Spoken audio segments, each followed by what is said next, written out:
किंवा जन्म किंवा भक्तांच्या मनोकामना पूर्ण करण्यासाठी परमेश्वर शिवाचे आगमन असे म्हणू शकतो. आता विचार करण्याचा मुद्दा हाच आहे की रात्री हा शब्द इतर कोणाच्या जन्माशी का जोडला गेला नाही, फक्त शिवाशीच का? कारण एखाद्याचा जन्म रात्री झाला असला तरी त्याच्या जन्मदिवसाला जन्म रात्री म्हणू शकत नाही, जन्मदिवसच म्हणतात.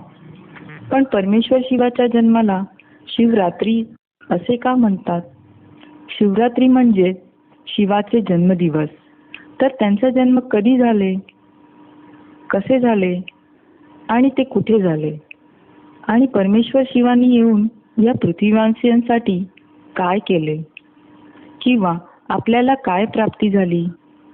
कारण जगातही जेव्हा आपण टागोर जयंती, गांधी जयंती, सुभाष जयंती इत्यादी महापुरुषांच्या जयंती साजरी करतो तेव्हा त्यांच्याबद्दल आपल्याला माहीत आहे की त्यांनी भारतासाठी किंवा जगासाठी महान कर्तव्य करून गेले, जे की आपल्या जीवनात प्रेरणेचे स्रोत बनून गेलेत किंवा जीवनासाठी फारच लाभदायी ठरलेत.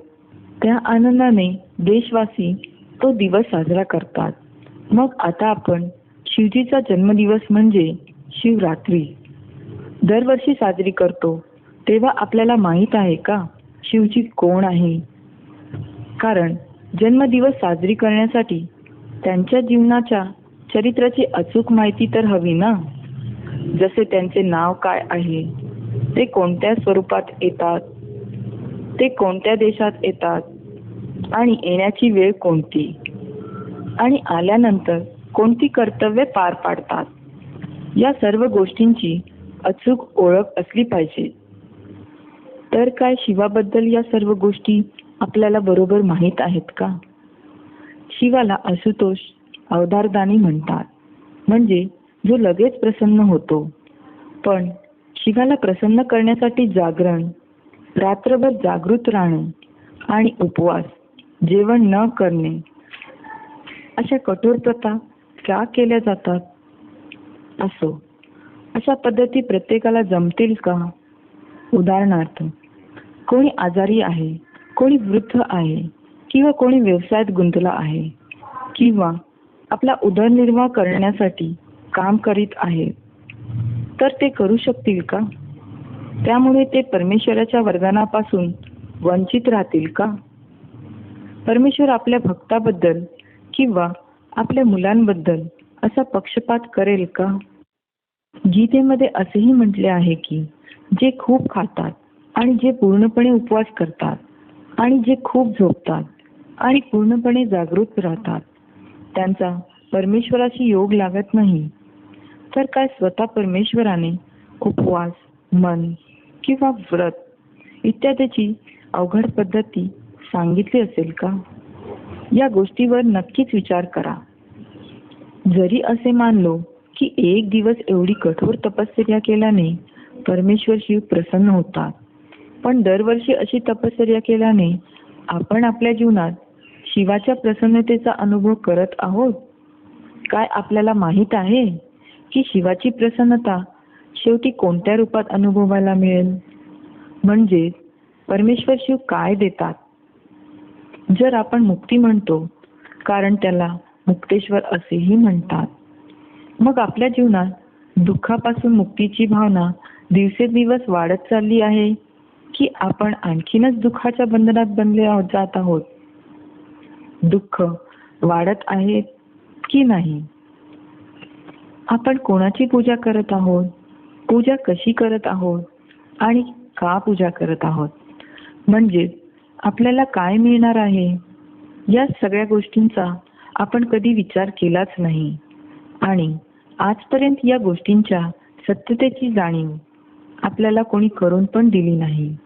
तर चला, आज आपण या सर्व प्रश्नांचे निराकरण किंवा रहस्य आध्यात्मिक दृष्टिकोनातून समजून घेऊया, ज्यामुळे आपले हे जन्म तसेच अनेक जन्म खुशहाल अर्थात सुखी होऊन जातील, म्हणजे नशिबाचे दरवाजे उघडतील.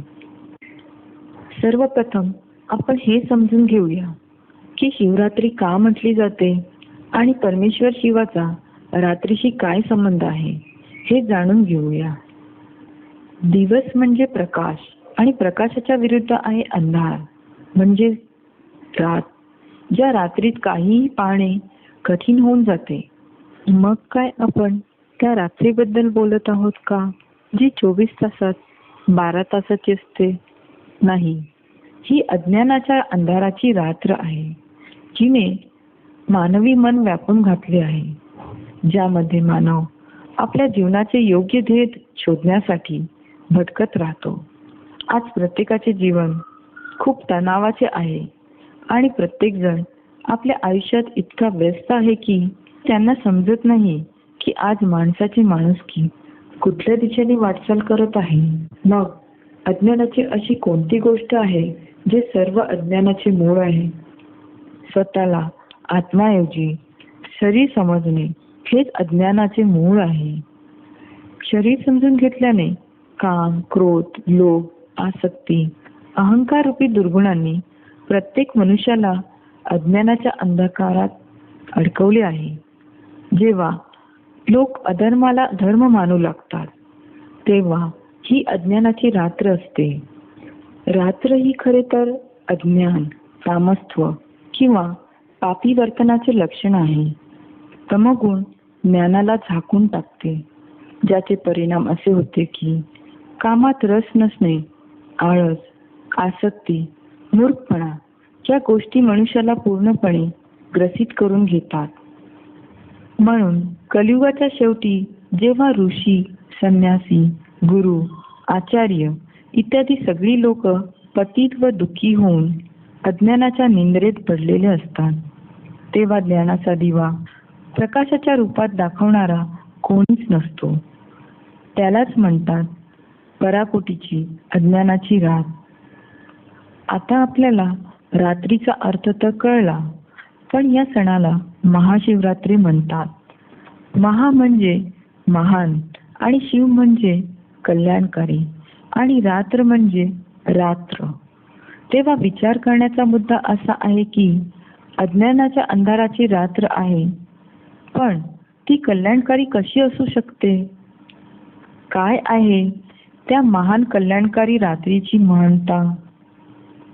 तर चला हे सुद्धा आपण समजून घेऊया. या अज्ञान अंधाराच्या रात्रीमध्ये शिवाचा जन्म होतो. परमेश्वर शिव आल्यावर काय करतात, ज्या कारणांनी कल्याणकारी म्हटले जाते?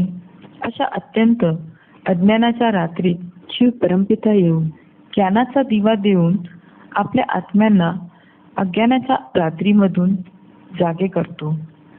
असेही म्हटले जाते रीते ज्ञानानं मुक्ती, म्हणजे ज्ञानाशिवाय मुक्ती होऊ शकत नाही. म्हणूनच ज्ञानाचा पहिला धडा शिकवला जातो की आपण नश्वर शरीर नसून प्रकाशाच्या रूपात अविनाशी आत्मा आहोत, ज्यांचे संस्मरणीय रूप कपाळावर टीका लावला जातो. आत्म्याला प्रत्येक धर्माचे लोक विविध नावांनी मानतात, जसे नूर, सोल, जीव, प्राण, आत्मा इत्यादी. याच आत्मज्ञानाला आध्यात्मिक ज्ञान म्हटले जाते. आध्यात्मिक म्हणजे अधि प्लस आत्मिक, जो आत्म्यात काय आहे ते सांगतो.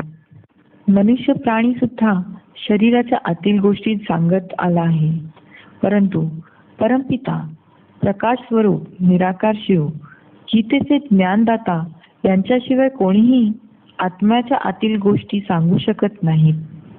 म्हणूनच गीतेमध्ये म्हटले आहे, विद्येमध्ये मी अध्यात्म विद्या आहे. 10व्या अध्यायाच्या 32 नंबरच्या श्लोकात.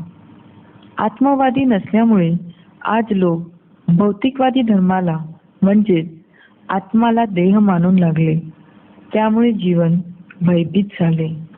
ज्यांचा गीतेतही उल्लेख आहे, स्वधर्म निधनम श्रेय परधर्मो भयावह.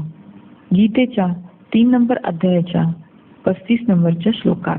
जेव्हा मनुष्य काम, क्रोध, लोभ, मोह, अहंकार रूपी विकाराच्या दलदलात फसतो, तेव्हा माणसाला ज्ञानाचा प्रकाश देऊन परमेश्वर शिव जागृत करतात. अर्थात मनुष्याला जीवन जगण्याचा योग्य मार्ग दाखवतात. हेच आहे कल्याण. जेव्हा ज्ञान सूर्य शिव अशा प्रकारे शरीरात अवतरतो आणि ज्ञानाचा प्रकाश देतो, तेव्हा अल्पावधीतच त्यांच्या ज्ञानाचा प्रभाव जगभरात पसरतो आणि पापी कलियुग तसेच तमोगुण, अज्ञान, अंधार आणि दुर्गुणांचा नाश होतो आणि त्यांच्याऐवजी सत्ययुग आणि सद्गुण जगात प्रस्थापित होतात. राजयोगाच्या ज्ञानाने पुरुषाला श्री नारायणचा दर्जा प्राप्त होतो आणि स्त्रीला श्री लक्ष्मीचा दर्जा प्राप्त होतो. म्हणूनच शिवरात्रीला हिऱ्यातुल्य म्हणतात. असेही म्हणतात, ज्ञान सूर्य प्रगटा अज्ञान अंधेर विनाश. म्हणजे ज्ञानाचा सूर्य उगवला आणि अज्ञानाच्या अंधाराचा विनाश. गीतेच्या यदा यदा ही धर्मस्य या विधानानुसार जेव्हा जेव्हा धर्मात अधर्म अर्थात धर्माची ग्लानी आणि अधर्म वाढतो तेव्हा मी येतो. आतापर्यंत आपल्याला भगवान शिवाचा रात्रीशी काय संबंध आहे हे समजले आहे. आता आपण भगवान शिव कोण आहे आणि त्यांचे चरित्र समजून घेऊया.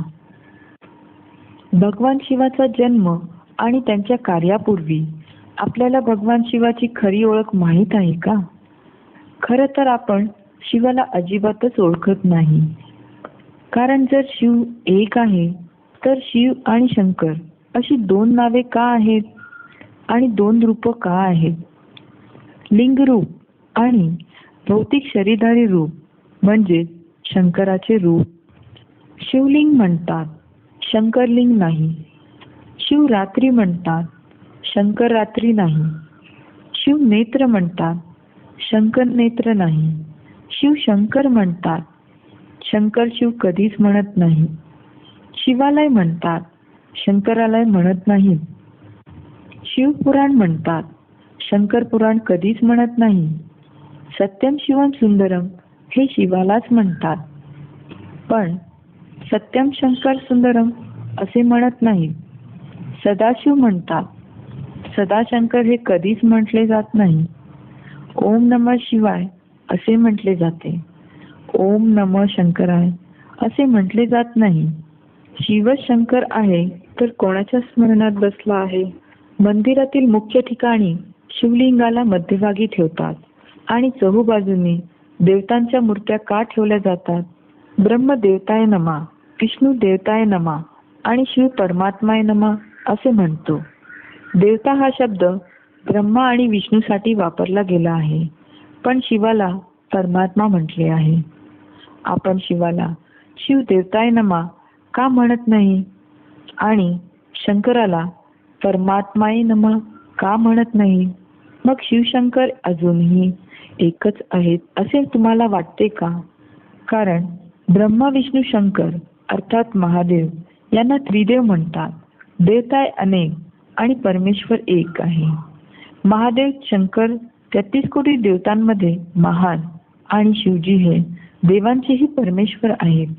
देव आणि परमेश्वर यांच्यातील फरक गीतेमध्ये स्पष्टपणे सांगितला आहे. यांती देवव्रता देवान पितृण यांती पितृव्रता भूतानी यांती भूतेज्या यांती मध्याजीन अपिमाम. 9व्या अध्यायाच्या 25 नंबरच्या श्लोकात. आता आपल्याला कळले की शिव आणि शंकर एक असू शकत नाही. मग यांच्यात फरक काय आहे? दोघांमध्ये फरक हाच आहे की शिव निराकार आहे, नेहमी प्रकाशाच्या रूपात आहे आणि शंकर हा दैहिक शरीरधारी आहे. शिव पिता आहे म्हणजे निर्माता आणि शंकर आहे पुत्र म्हणजे रचना. शिव निराकार किंवा निर्गुण आहे आणि शंकर हा दैहिक किंवा सगुण आहे. शिव हा नाटकाचा निर्देशक आहे आणि शंकर हा नायक अभिनेता आहे. शिव म्हणजे कल्याणकारी आणि शंकर म्हणजे संहारक. त्यामुळे दोघांचे नाव, रूप आणि कार्य भिन्न आहेत. याला आपण एखाद्या उदाहरणासोबत पाहू. जर एखादा ENT डॉक्टर आणि हृदयरोग तज्ज्ञ असेल तर ENT डॉक्टर हृदयरोगाच्या रुग्णावर उपचार करू शकतील का? नाही ना. त्यामुळे कोणत्याही कामात निपुण असलेल्या व्यक्तीला त्या कामात यश मिळू शकेल. तर शिवाचे कार्य आहे सर्व जगाचे कल्याण करणे आणि शंकराचे कार्य त्याच्या विरुद्ध आहे, ध्वंस करणे, म्हणजे त्यांना संहारक असे म्हणतात. आता आपल्याला परमेश्वर शिव आणि शंकर यातील फरक कळला, पण तरीही मनात प्रश्न येतो की शिव आणि शंकर यांच्यात इतका फरक असूनही त्यांना एकत्र करून एक बनवण्यामागचे रहस्य काय आहे ते सुद्धा आपण जाणून घेऊ. आणि यासाठी आपण सर्वप्रथम शिवाचे संपूर्ण चरित्र समजून घेऊ. निराकार म्हणजे अत्यंत सूक्ष्म, अव्यक्त ज्योती स्वरूप, ज्याचा गीतेमध्येही उल्लेख आहे, अणुरन्यान सम आणि ज्योतिषाम अपि तज्ज्योती.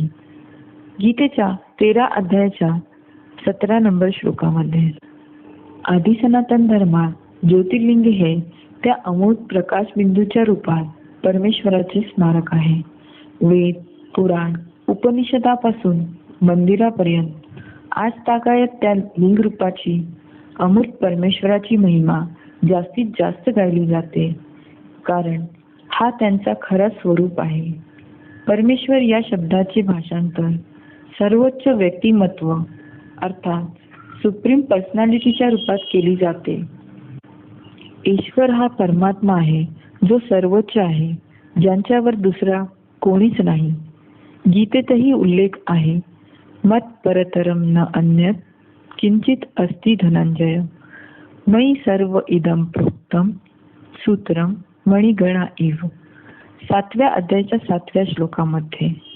अशा प्रकारे आदि सनातन धर्मात भगवंताच्या निराकार तेजस्वी स्वरूपाची श्रद्धा सिद्ध झाली आहे. मुसलमान लोक अल्लाह, खुदा म्हणजेच प्रकाशाचे स्वरूप म्हणतात.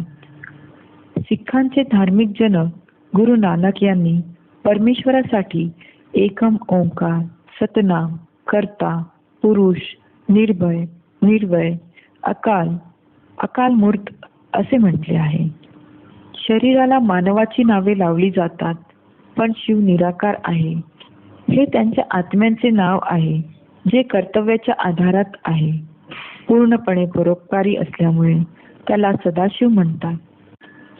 निराकार शिव हा परमधामचा निवासी आहे, ज्यांचा गीतेच्या 15व्या अध्यायातही उल्लेख आहे. ज्याप्रमाणे शिवाचे निराकार प्रकाशाचे रूप प्रत्येक धर्मात ओळखले जाते, त्याचप्रमाणे त्यांचे घर किंवा सर्वोच्च निवास देखील प्रत्येक धर्मात ओळखले जाते. फक्त नावे वेगवेगळी दिली आहेत. ख्रिस्त लोक याला सोलवर्ड, सर्वोच्च निवासस्थान म्हणतात. मुसलमान लोक यासाठी म्हणतात परमेश्वर स्वर्गात राहतो आणि आत्मे देखील तिथेच राहतात. जैन लोक याला तुर्याधाम म्हणतात. सुप्रीम शिवाच्या कार्याची भूमी भारतच आहे, कारण भारत ही अविनाशी भूमी आहे, जिथे पवित्रतेची सर्वात जास्त मान्यता आहे, जी सदा पवित्र शिवाला आकर्षित करते. तर त्यांच्या येण्याची वेळ कोणती आहे? कालावधी. शिवरात्रीचा सण हिंदू कॅलेंडरमध्ये वर्षाच्या शेवटी येतो. खरं तर त्यांचे आध्यात्मिक रहस्य हे आहे की ते भगवान शिवाच्या अवताराच्या काळाचे सूचक आहे, जो 4 युगाच्या चक्राचा शेवटचा काळ आहे, म्हणजे कलियुगाचा शेवट आणि सतयुगाचा प्रारंभ. यालाच हितकर, कल्याणकारी, पुरुषोत्तम संगमयुग म्हणतात. यांच्या स्मरणार्थ भक्ती मार्गात हर 4 वर्षांनी पुरुषोत्तम महिना व अधिक मास साजरा केला जातो, ज्यामध्ये पुष्कळ दानधर्म केले जाते. खरं तर हा पुरुषोत्तम संगमयुगाचा काळ आहे, जिथे परमेश्वर आपल्याला असे पुण्य ज्ञान देतो, ज्यांच्याद्वारे आपण अपार पुण्य कमवतो, जे आपण 4 युगात कधीही कमवू शकत नाही. आता संगमयुगात परमेश्वर शिव दिव्य जन्म कसा घेणार आहे? कारण त्यांचा तुर्या जन्म आहे. आपण मनुष्य आत्म्यांप्रमाणे ते गर्भातून जन्म घेत नाही, परंतु कोणत्या तरी मानव शरीरात प्रवेश करतात, ज्याच्यासाठी गीतेमध्ये म्हटले आहे प्रवेश टूम. मी प्रवेश करण्यास योग्य आहे. संगमयुगात गीतेतील मानुषीम तनुमाश्रितम यानुसार आधार म्हणून घेतलेल्या सामान्य मानवी शरीराचे नाव शंकर आहे, जो शिवाच्या समान बनतो. म्हणून शिव आणि शंकर या दोघांना मिळून एक केले आहेत.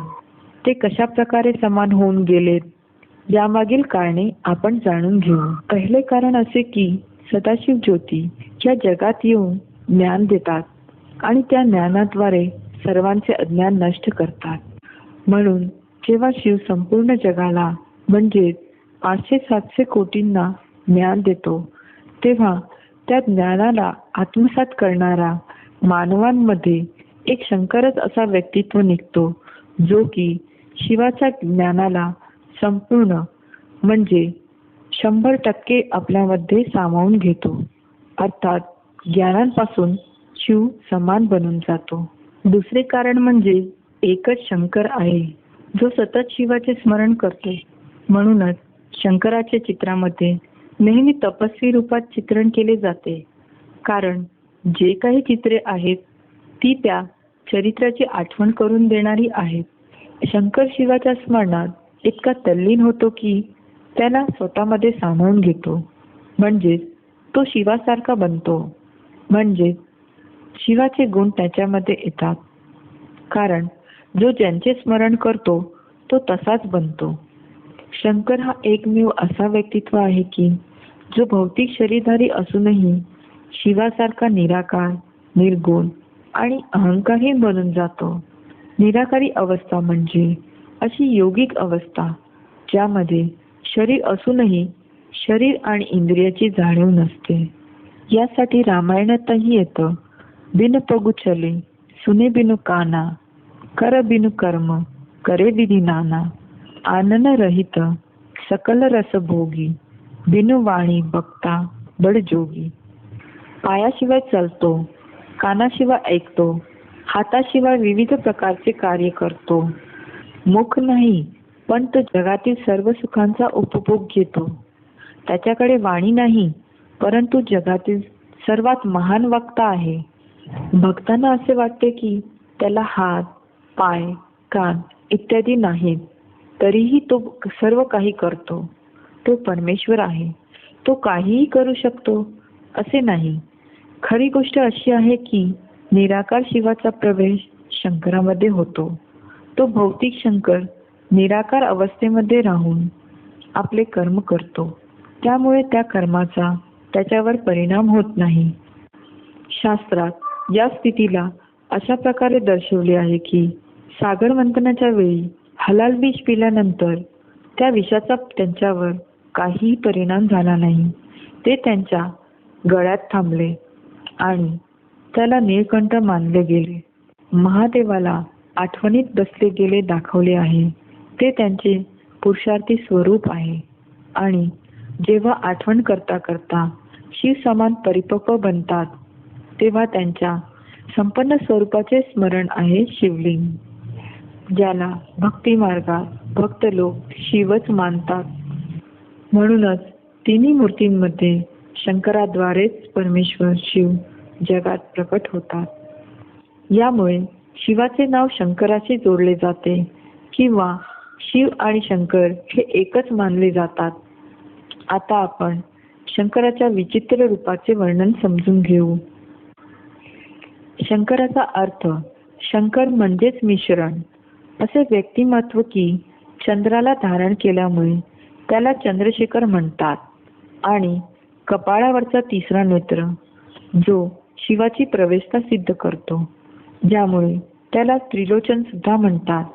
हे रहस्य जगात कोणालाच माहीत नाही, जे सध्या शिव शंकरामध्ये प्रवेश करून सांगत आहे.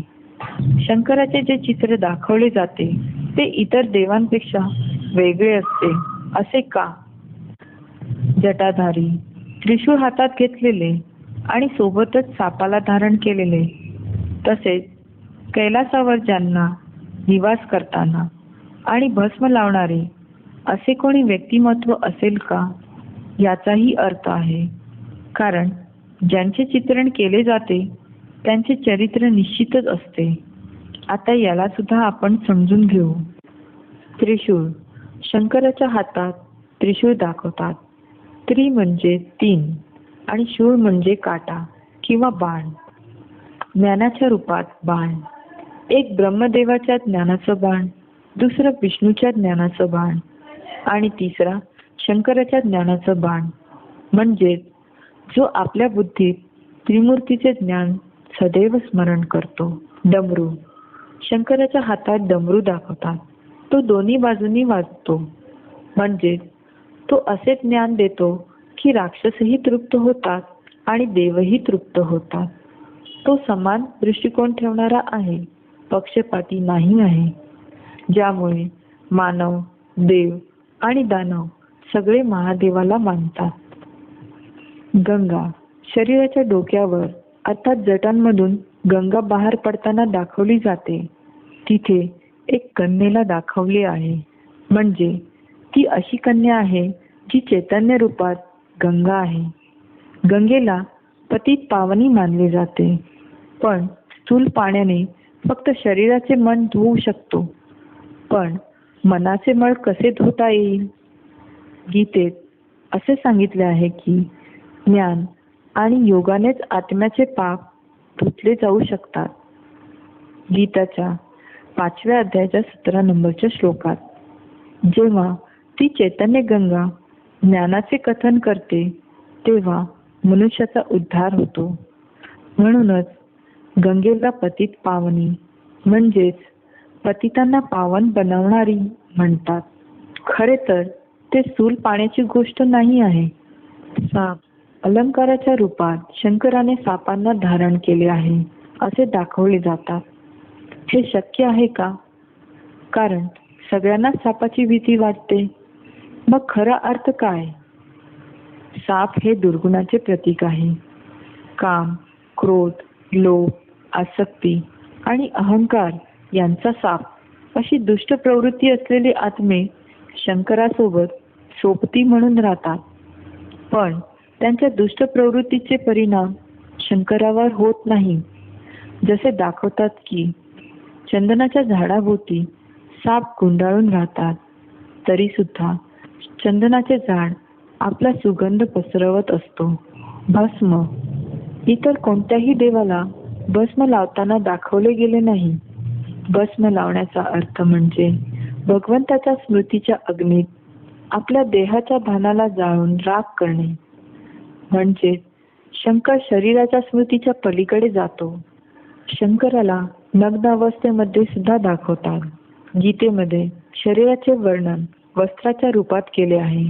शंकर हा एकमेव देव आहे ज्यांचे नग्न रूप प्रसिद्ध आहे.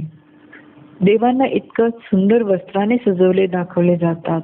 देवांमध्ये शंकर हा सर्वात मोठा देव आहे. मग त्याला वस्त्र मिळत नाही, हे शक्य आहे का? नाही. वास्तविकता पाहता ती भौतिक वस्त्रांची गोष्ट नाही, शंकराच्या रूपात वस्त्राची बाब आहे. म्हणजेच शंकर या शरीरूपी वस्त्रांना पूर्णपणे विसरतो आणि आत्म्यांच्या स्मरणात टिकतो. कैलास निवासी, शंकरजी नेहमी पर्वतावर राहतात का? नाही.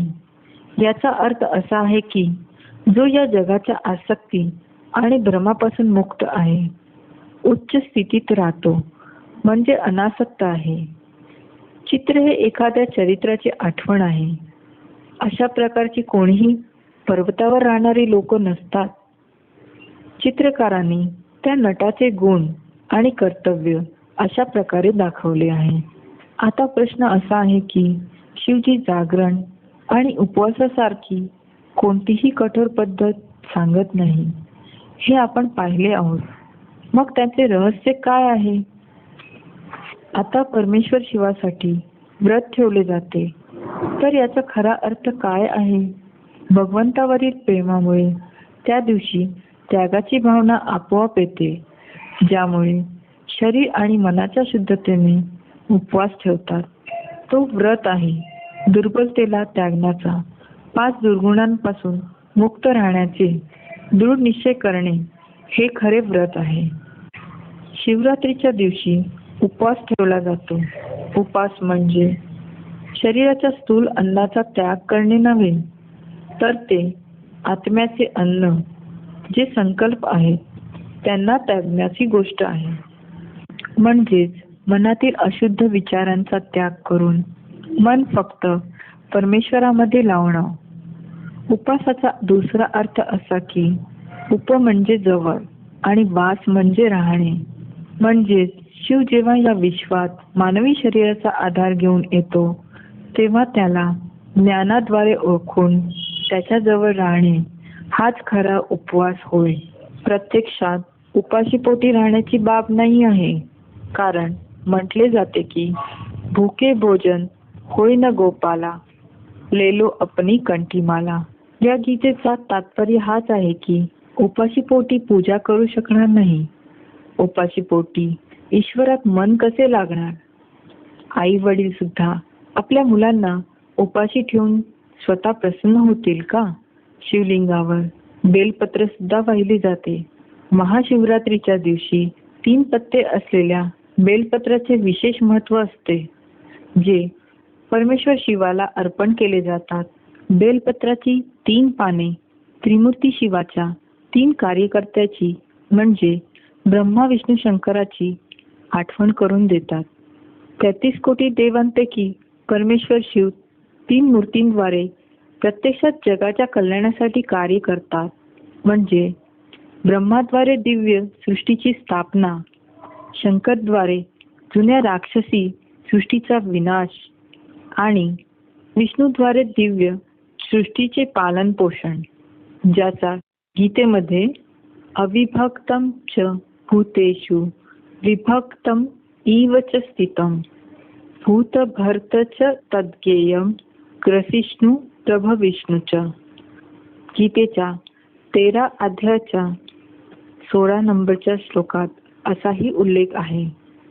सदा पवित्र आणि परमधाम निवासी, जो प्रत्येक कल्पात एकदा येतो आणि या 3 कार्यकर्त्यांद्वारे वर सांगितलेली 3 दिव्य कर्तव्य करून घेतो, म्हणून त्याला त्रिमूर्ती शिव म्हणतात. याचेच प्रतीक आहे ओम. ब्रह्मदेवाचे आ, विष्णूचे ओ आणि महेशचे म या 3 अक्षरांनी बनलेले आहे ओम. या सर्व गोष्टीपासून सिद्ध होते की शिव त्रिमूर्तीपेक्षा श्रेष्ठ आहे. मंत्राचा जाप करताना आपण ओम नमः शिवाय म्हणतो, म्हणजे शिवापुढे बुद्धीने नतमस्तक होणे, म्हणजेच बुद्धीने त्यांचे पालन करणे. केवळ डोके ठेवून नतमस्तक होणे किंवा मुखाने नामजाप करण्याची बात यात नाही. शिवलिंगावर अख आणि धोत्र्याचे फूल सुद्धा वाहिले जाते. अख आणि धोत्रा ही फुलं फक्त परमेश्वर शिवाला अर्पण केली जातात. ही 2 फुलं सुगंधी नसून दुर्गंधयुक्त आहेत. त्यामुळे ही भौतिक फुलाची बाब नाही, ही चैतन्य आत्म्यांची बाब आहे. म्हणजे युगात जेव्हा मनुष्य पूर्ण अपवित्र, तमोप्रधान, सद्गुण रहित आणि ज्ञानहीन होतो, तेव्हा परमेश्वर शिव येऊन अशा सामान्य आत्म्यांना स्वीकार करतात. आणि धोत्र्याच्या फळाला काटे असतात. काटे म्हणजेच दुःख देणारे मनुष्य, ज्यांना परमेश्वर स्वीकारतो आणि त्यांचे परिवर्तन मनुष्यापासून देवतामध्ये करतो. या प्रकारचे फूल इतर कोणत्याही देवताला अर्पण केले जात नाही. परमेश्वर शिव हे सर्व आत्म्यांचे पिता आहेत, म्हणून तो मुलांची किंवा भक्तांची दुर्बलता, त्रुटी पाहत नाही, तर पित्याप्रती मुलांचे समर्पण भाव आणि श्रद्धा भावना पाहतो. म्हणून परमेश्वर शिव पाने, फुले, फळे किंवा पाण्यानेच तृप्त होऊन जातात, ज्यामुळे त्यांना आशुतोष देखील म्हणतात.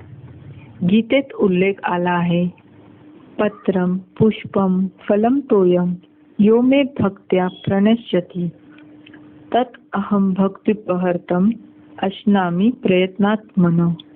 9व्या अध्यायाच्या 26 नंबरच्या श्लोकात हे म्हटले आहे. बोर अर्पण. परमेश्वर शिवाला बोर अर्पण केली जातात. त्याचा अर्थ असा आहे की जगात प्रत्येकाच्या मनात आपसामध्ये भरलेलं वैर म्हणजेच ईर्ष्या, द्वेष आणि घृणाची भावना अर्पण करायला शिकवतात. म्हणजे जेव्हा आपण शत्रुत्व सोडू तेव्हा वसुदेव कुटुंबकाच्या भावनांमध्ये सहभागी होऊन एक नवीन विश्वाचे निर्माण करण्याच्या कर्तव्यात परमेश्वराची सहयोगी बनू. माघ महिन्यातील श्रावण महिन्यात म्हणजेच पावसाळ्यात परमेश्वर शिवाची पूजा केली जाते. इथे आहे ज्ञानाची वर्षा, म्हणजेच शिवाची प्रत्यक्षात शंकर महादेवाच्या माध्यमातून संगमयुगात येऊन ज्ञानाचा वर्षाव करतात. जागरण करतात म्हणजे झोपेतून जागे होण्याची गोष्ट नाही आहे, पण अज्ञानाच्या निद्रेतून जागे होण्याची ही बाब आहे. ओम असतो मा सद्गमय तमसो मा ज्योतिर्गमय मृत्युर्मा मृतम गमय. बृहदारण्यक उपनिषदामध्ये असे म्हटले आहे. म्हणजे ते असत्याकडून सत्याकडे, अज्ञानाच्या अंधाराकडून ज्ञानाच्या प्रकाशाकडे घेऊन जातात. तर आपल्या जीवनात अज्ञानाच्या अंधाराची रात्र काय आहे? जसे आज सगळी लोक परमेश्वर सर्वव्यापी आहे असे मानतात, पण हे विचार करण्यासारखे आहे की जर परमात्मा सर्वांमध्ये व्याप्त आहे तर वेगळे मंदिर बांधून ते कोणाची पूजा करतात? स्वतःचीच पूजा करावी ना. मंदिरात जाऊन म्हणतात त्वमेव माताश्च पिता त्वमेव, म्हणजेच परमेश्वर आपले आई वडील आहेत. आता वडील सर्वांमध्ये कसा व्यापक असेल असेही म्हणतात. परमेश्वरा मला दर्शन दे.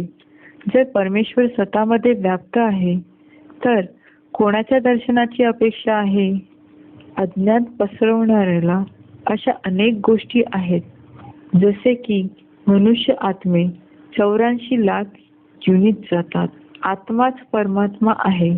सृष्टी लाखो वर्षांची आहे. स्वर्ग वरती आहे इत्यादी. या सर्व अज्ञानाचा पडदा उचलून परमेश्वर ज्ञानाच्या प्रकाशाकडे घेऊन जातात. गीतेवर सर्वांचा विश्वास आहे, पण तुम्हा सर्व भक्तांसाठी आणखी एक आश्चर्यकारक आणि अतिशय आनंदाची गोष्ट आहे. ती गोष्ट म्हणजे गीतेचे ईश्वर शिवशंकर भोलेनाथ आहेत, जे सर्वसामान्य, दुसरा सर्वज्ञ अर्थात सर्व जाणणारे, तिसरा सर्वोच्च, चौथे सर्वोपरी, पाचवे सर्व शक्तिशाली आहेत. निराकार गीतेमध्ये परमेश्वराचे मूळ स्वरूप निराकाराला सांगितले आहे. गीतेच्या 8व्या अध्यायामधल्या 9व्या श्लोकात जे फक्त शिवावरच लागू होते. निराकार शिव सृष्टीचा उद्धार करण्यासाठी मानवी शरीराचा आधार घेऊन दिव्य जन्म घेतात. गीतेच्या 9व्या अध्यायाच्या 11व्या श्लोकामध्ये म्हटले गेले आहे. आणि ते साकार शरीर परमेश्वर शिवाचेच आहे. परमेश्वराच्या 108 नावांच्या जापाची महिमा आहे. त्याच नावांची अनेक मंदिरेही बांधली आहेत. पण या नावाचा अर्थ काय हे आपल्याला माहीत आहे का? खरं तर नाव कामावर अवलंबून असते. तर नक्कीच परमेश्वरांनी अशी अनेक कर्तव्ये केली आहेत, ज्यांच्या स्मरणात त्यांची अनेक नावे आणि त्या नावांच्या आधारावर मंदिरे आहेत. आज आपण गीतेच्या आधारे त्यातील काही नावांचा अर्थ समजून घेऊ. परमेश्वराच्या नावावर जी पण मंदिरे सापडतील ती सगळी शिवशंकर भोलेनाथाच्याच नावावर आहे. जसे गीतेत सांगितले आहे की परमेश्वर औषधी आणि वैद्य देखील आहे. 9व्या अध्यायाच्या 16व्या श्लोकामध्ये म्हणजेच ज्ञानाच्या रूपात औषध देऊन आत्म्यांना 5 विकाररूपी रोगांपासून मुक्त करतो. यात वैद्याच्या स्मरणात वैद्यनाथ मंदिर बनले आहे, जे की शिवशंकराचे आहे. गीतेमध्ये परमेश्वराला विश्वेश्वर 11व्या अध्यायाच्या 16व्या नंबरच्या श्लोकामध्ये म्हटले आहे, म्हणजे संपूर्ण विश्वाचा नियंत्रक, म्हणजेच जगाचा प्रभू किंवा नाथ, ज्यांच्या स्मरणात विश्वनाथ मंदिर देखील शिवशंकराचेच बनलेले आहे. गीतेमध्ये परमेश्वराला ओंकार 9व्या अध्यायाच्या 17व्या श्लोकामध्ये म्हटले आहे, ज्याच्या स्मरणार्थ ओंकारेश्वर ज्योतिर्लिंग मंदिर शिवशंकराचेच बनवलेले आहे. गीतेमध्ये भगवंताला आदिदेव 11व्या अध्यायाच्या 38 नंबरच्या श्लोकामध्ये आणि 10व्या अध्यायाच्या 2ऱ्या श्लोकामध्ये म्हटले आहे. म्हणजेच सर्वांचा किंवा सृष्टीचा आरंभ आहे, ज्यांच्या स्मरणात आदिश्वर मंदिर देखील शिवशंकराचेच बनलेले आहे. ज्याप्रमाणे बीज हा वृक्षाचा आरंभ असतो, त्याचप्रमाणे मानवसृष्टीच्या या वृक्षाचे बीज ईश्वरच आहे. म्हणून गीतेत भगवंताला बीज म्हटले आहे. सगळ्यात वेगळी गोष्ट म्हणजेच गीतेमध्ये भगवंतासाठी म्हटले आहे की 18व्या अध्यायाच्या 66 नंबरच्या श्लोकात पापापासून मुक्त करणारा आहे, ज्यामुळेच पापकटेश्वर ही उपाधी शिवशंकरालाच देण्यात आली आहे. आणि त्यांच्या स्मरणात मुक्तेश्वर मंदिर देखील शिवशंकराचेच बनलेले आहे. गीतेमध्ये 7व्या अध्यायाच्या 26 नंबरच्या श्लोकामध्ये सुद्धा भगवंतांना भूतकाळ, भविष्य आणि वर्तमान जाणणारा त्रिकालज्ञ असेही म्हटले आहे. म्हणजेच तो त्रिनेत्री आहे, ज्यांच्या स्मरणात त्र्यंबकेश्वर मंदिर देखील शिवशंकराचेच बनवलेले आहे. अमरनाथ गीतेत परमेश्वरांनी म्हटले आहे की मी काळ आहे, ज्यांच्या स्मरणात महाकालेश्वर मंदिर शिवशंकराचेच बनलेले आहे. काळाच्या तावडीतून वाचणारा काळ म्हणजे महाकाळ महादेवच आहे. आणि मृत्यूवर विजय प्राप्त करण्यासाठी महामृत्युंजय मंत्राचा जापही महादेवासाठी केला जातो, जे इतर कोणत्याही देवासाठी केले जात नाही. गीतेमध्ये भगवंताला माता आणि पिता असे सांगितले आहे. म्हणजेच माता पिताचे एकत्रित रूप असलेले अर्धनारेश्वराचे मंदिर ही शिव आणि शंकराचेच आहे. अशा प्रकारे गीतेमध्ये आले आहे की परमेश्वर मृत्यू संसार सागराच्या पलीकडे घेऊन जाणारा अर्थात तारणारा आहे. तर याच्याच आठवणीत तारक मंदिर सुद्धा शिवशंकराचेच बनवलेले आहे. त्याचप्रमाणे गीतेच्या आधारावर प्रलयंकारेश्वर, रुद्रेश्वर, कामेश्वर धाम, भूतेश्वर नाथ इत्यादी मंदिर सुद्धा शिवशंकराच्या स्मरणात त्यांच्या कर्तव्याच्या अनुरूप बनवलेले आहेत. म्हणून आपण आध्यात्मिक ज्ञानाच्या प्रकाशात भौतिकतेच्या अज्ञानाच्या रात्रीपासून जागृत होण्याच्या आठवणीत जागरण करतो आणि या गोष्टीचा खरा अर्थ जाणून शिवरात्रीचे खरे जागरण सार्थक करत आहोत. आता आपण समजून घेऊया की भगवान शिवाला ओळखून आपल्याला काय मिळेल. ज्याप्रमाणे कोणाच्या आयुष्यात अचानक कोणाला करोडोची लॉटरी लागली तर तेव्हा किती आनंद होतो, त्याचप्रमाणे ही देखील एक ईश्वरी लॉटरी आहे, जी तुम्हाला न मागताही मिळत आहे. आपण वर्षानुवर्ष करत असलेल्या शिवभक्तीमुळे आज आपल्याला शिवरात्रीचे हे रहस्य, जागरण आणि खरे व्रत इत्यादी आणि परमेश्वर शिवाचा संपूर्ण परिचय मिळाला, जेणेकरून आपण त्यांना भेटू शकू. तर हीच ती वेळ आहे परमेश्वराला साक्षात भेटण्याची आणि त्यांच्याकडून मिळणाऱ्या असंख्य लाभांचा लाभ घेण्याची. भगवंताला सुख देणारा, मुक्ती देणारा म्हणतात. पण गीतेच्या 5व्या अध्यायात भगवंताने असे म्हटले आहे की तो कोणाला दुःखही देत नाही किंवा सुखही देत नाही. म्हणजेच तो स्वतः सुख व मोक्ष देत नाही, तर कर्माच्या ज्ञानाने सुख व मोक्षाचा मार्ग दाखवतो. त्या मार्गाला श्रीमत असे म्हणतात. आणि त्याचे अनुसरण केल्याने आपण नेहमी आनंदी होतो आणि त्याचे अनुसरण न केल्याने आपण दुःखी होतो. कारण आपण जे बीज पेरू तेच आपल्याला मिळेल. म्हणूनच म्हणतात कर्माचे फळ. याचा अर्थ आपण जे काही सुख आणि दुःख अनुभव करत आहात ते आपल्या चांगल्या आणि वाईट कर्माची फळे आहेत. म्हणूनच भगवंताने सांगितलेल्या कर्माची गती जाणून घेणे आपल्यासाठी खूप महत्त्वाचे आहे. ज्ञानानेच शांती मिळते, ज्यासाठी गीतेमध्ये लिहिले आहे, ज्ञानम लब्ध्वा पराम शांती, 4थ्या अध्यायाच्या 39 नंबरच्या श्लोकात. हे ज्ञानच भगवंताची कृपा आहे, ज्याच्या कृपेसाठी आपण जन्मजन्मांतरपासून परमेश्वराची प्रार्थना करत आलो आहोत.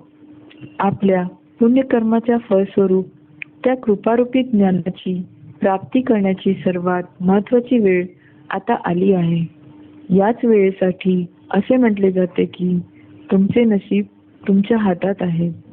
जर आपण परमेश्वराला ओळखून त्यांची खऱ्या अर्थाने उपासना करू तर तो आपल्या जीवनातील सर्व चिंतांपासून आपल्याला मुक्त करेल आणि अप्राप्त वस्तूची प्राप्ती आणि प्राप्तीच्या संरक्षणाची जबाबदारी स्वतःवर घेतो. त्यासाठी गीतेत म्हटले आहे की योगक्षेमम वहामी अहम, म्हणजे 9व्या अध्यायाच्या 22 नंबरच्या श्लोकात. परमेश्वराला ओळखून आणि त्यांच्याद्वारे दिल्या जाणाऱ्या सरळ राजयोगाच्या ज्ञानाला आपण आपल्या जीवनात अंगीकारलो तर आपण विनाशाच्या महाभयानक परिस्थितीपासून मुक्त होऊ. ज्याच्यासाठी गीतेत म्हटले आहे, प्रलय काळातही दुःखी होणार नाही. हीच परमेश्वराची गॅरंटी आहे, ज्याचा गीतेतही उल्लेख केला आहे. प्रलयन व्यथंतीचं गीतेच्या 14व्या नंबरच्या अध्यायामध्ये 2ऱ्या नंबरच्या श्लोकात शंकराला ध्यानमग्न अवस्थेत बसलेले सुद्धा दाखवतात. भक्ती मार्गामध्ये पूजा करतात आणि ज्ञान मार्गामध्ये परमेश्वराला आठवण करतात. तुलसीदासाची म्हण सुद्धा आहे, भाव कुभाव अनख आलसहू, नाम जपत मंगल दिशदसहू. म्हणजेच परमेश्वराचे नाव जपल्याने, मंत्राचे जाप केल्याने, कीर्तन केल्याने, गुरुद्वारामध्ये झांज मजिरा वाजवून आवाज करण्याने, गिरजाघरामध्ये प्रार्थना करून, मस्जिदामध्ये अजान लावून अल्लाहू अकबर असे म्हणून आवाज करणे, जोर जोरात बोलून यापासून काही फायदा झाला नाही. कारण परमेश्वराला निराकार म्हटले जाते आणि त्याला सर्व धर्मपिता निराकार मानतात सुद्धा. निराकाराला देह नाही, त्याला हात, पाय, कान सुद्धा नाही, तर त्याच्याजवळ आवाज कुठून पोहोचेल? यासाठी आपल्याला ही गुरुंनी अंधश्रद्धा शिकवली आहे. नाम जपत मंगल दिशदसहू याला गीतेच्या ज्ञानात रूपांतर करून घेणे चांगले आहे. भाव कुभाव अनख आलसहू, यात करत मंगल दिशदसहू. त्यांनी भक्ती मार्गामध्ये म्हटले आहे, नाम जपत मंगल दिशदसहू. आदिश्वराच्या शाश्वत शरीरात आठवण करणे, त्यापासून लाभच होतो. आपले, दुसऱ्याचे आणि 10 दिशांच्या तसेच विश्वाचे कल्याण होत असते. या गोष्टीला तुम्ही आता समजून घ्या आणि नाव जपून घेतल्यापेक्षा परमेश्वराची आठवण करणे चांगले. त्यापासून सर्वांचे कल्याण होते. आता आपण सर्वांना या आनंदाच्या गोष्टीपासून अवगत करत आहोत की परमेश्वर शिव स्वतः या पृथ्वी तलावर एक सामान्य मानवी शरीरामध्ये अवतरले आहेत आणि आनंददायी स्वर्गाच्या रूपात एक नव्या जगाचे निर्माण करीत आहेत आणि त्याचबरोबर जुन्या कलियुगी जगाची जी दुःख देणारी आहे तिला देखील नष्ट करत आहेत. परमेश्वराचे हे कार्य 1936 पासूनच चालू आहे. नरकाचे स्वर्गात रूपांतरण करण्याचे हे महान कार्य जे आजपर्यंत कोणताही महान आत्मा किंवा धर्मपिता करू शकला नाही, ते परमेश्वर शिवाने शक्य केले आहे. ते कोणतेही चमत्कार करत नाहीत, पण राजयोग शिकवून ते मानवाला देवता बनवतात. त्यामुळे देवांचे जग स्वर्ग बनते.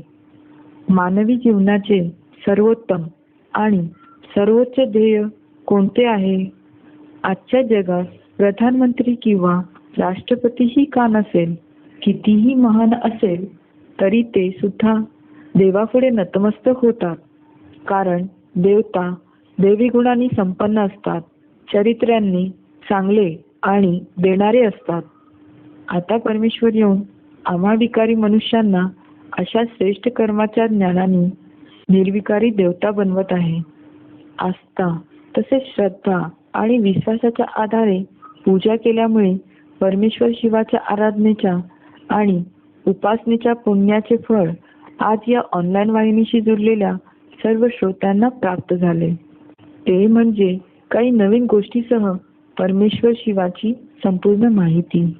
कारण श्रद्धा आणि विश्वास यांना योग्य मार्ग सापडला नाही, तर त्यांचे रूपांतरण अंधश्रद्धा आणि अंधविश्वासामध्ये होते आणि परिणामी भक्ती करूनही जीवनातील अस्वस्थता आणि मनातील अशांती दूर होत नाही. तर आज नवीन गोष्टी ऐकल्यानंतर तुमच्या मनात काही प्रश्न निर्माण झाले असतील, त्यांच्या निराकरणासाठी आपण आम्हाला ईमेल करू शकता. आमचा ईमेल आय डी आहे a1spiritual1@gmail.com किंवा आपण आमच्याशी मोबाईलद्वारा सुद्धा संपर्क करू शकता. आमचा मोबाईल नंबर आहे 9891370007 किंवा आपण आध्यात्मिक विश्वविद्यालयाशी सुद्धा जोडू शकतात. आपण सर्वांनी आपले विचार व्यक्त करावे ही विनंती. शेवटी एवढंच सांगायचं आहे की आपण लहानपणापासूनच प्रार्थना करत आलो आहोत. सर्वात्मका शिवसुंदरा स्वीकार या अभिवादना तिमरा तुम्ही तेजाकडे प्रभू आमच्या मे जीवना. मग आपण फक्त परमेश्वराची प्रार्थनाच करत राहू की ही प्रार्थना कधी सार्थक होईल? नक्कीच सार्थक होईल. तर सध्या ती प्रार्थना पूर्ण करण्यासाठी परमेश्वर या जगात आला आहे आणि महादेव शंकराच्या माध्यमातून ज्ञानाचा दीप देऊन आम्ही सर्वांना सगुण संपन्न देवता बनवत आहे. त्यामुळे ही खरी अकल्पनीय हिऱ्यासारखी संधी हातातून जाऊन देऊ नका. आत्मउद्धारासाठी थोडा वेळ नक्कीच काढा. कारण आता नाही तर कधीच नाही. अंतिम निर्णय तुमच्या हाती. ओम शांती.